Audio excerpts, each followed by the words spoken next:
Alright, I've got this cargo carrier that I want to put together and use on my truck. So you might be wondering, if I've got a truck, what do I need a cargo carrier for?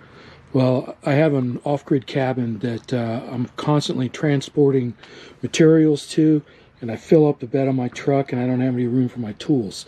So this cargo carrier is going to be perfect for carrying my tools when I've got lumber and supplies in the bed of my truck. So let's get this put together and we'll take it from there. Okay, that's it for the assembly. So now I just need to go grab some wrenches, tighten all my nuts and bolts down, and we'll slip this in. And this fits right into a 2-inch receiver hitch. To drop it out of storage mode, just simply remove the pin and lay it flat.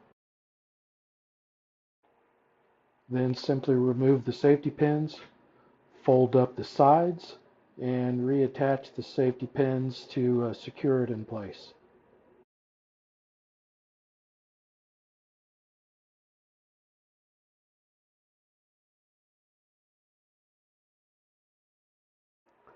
The sides are 14 inches high, 2 feet deep, and 5 feet wide, giving you ample room to store all of your tools, luggage, or whatever it is that you're placing into your cargo rack.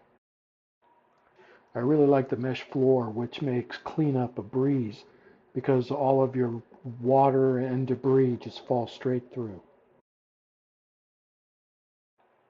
Not only does it have all the room that I need to store all of my toolboxes, but I don't have to worry about how much weight that I place in the back because it has a 500-pound capacity.